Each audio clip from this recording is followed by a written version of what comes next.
But the Lord said, I have witnessed the affliction of my people in Egypt and have heard their cry against their taskmasters, so I know well what they are suffering. Therefore I have come down to rescue them from the power of the Egyptians and lead them up from that land into a good and spacious land, the land flowing with milk and honey, the country of the Canaanites, the Hittites, the Amorites, the Perizzites, the Girgashites, the Hivites, and the Jebusites. Now indeed the outcry of the Israelites has reached me, and I have seen how the Egyptians are oppressing them. Now go, I am sending you to Pharaoh to bring my people the Israelites out of Egypt. But Moses said to God, who am I that I should go to Pharaoh and bring the Israelites out of Egypt? God answered, will be with you, and this will be your sign that I have sent you. When you have brought the people out of Egypt, you will serve God at this mountain. But said Moses to God, if I go to the Israelites and say to them, the God of your ancestors has sent me to you, and they ask me, what is his name? What do I tell them? God replied to Moses, I am who I am. Then he added, this is what you will tell the Israelites, I am has sent me to you. God spoke further to Moses, this is what you will say to the Israelites, the Lord, the God of your ancestors, the God of Abraham, the God of Isaac, and the God of Jacob has sent me to you. This is my name forever, this is my title for all generations.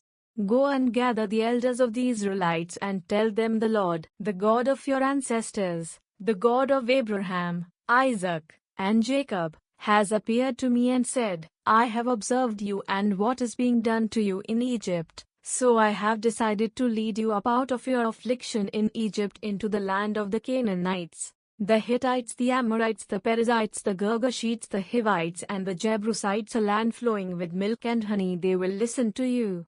Then you and the elders of Israel will go to the king of Egypt and say to him, the Lord, the God of the Hebrews, has come to meet us. So now let us go a 3 days' journey in the wilderness to offer sacrifice to the Lord our God. Yet I know that the king of Egypt will not allow you to go unless his hand is forced. So I will stretch out my hand and strike Egypt with all the wondrous deeds I will do in its midst. After that he will let you go. I will even make the Egyptians so well disposed toward this people that when you go you will not go empty-handed. Every woman will ask her neighbor and the resident alien in her house for silver and gold articles and for clothing, and you will put them on your sons and daughters. So you will plunder the Egyptians. But, objected Moses, suppose they do not believe me or listen to me. For they may say, the Lord did not appear to you. The Lord said to him, what is in your hand? A staff, he answered. God said, throw it on the ground. So he threw it on the ground, and it became a snake, and Moses backed away from it. Then the Lord said to Moses, now stretch out your hand and take hold of its tail. So he stretched out his hand and took hold of it, and it became a staff in his hand. That is so they will believe that the Lord, the God of their ancestors, the God of Abraham, the God of Isaac, and the God of Jacob, did appear to you. Again the Lord said to him, put your hand into the fold of your garment.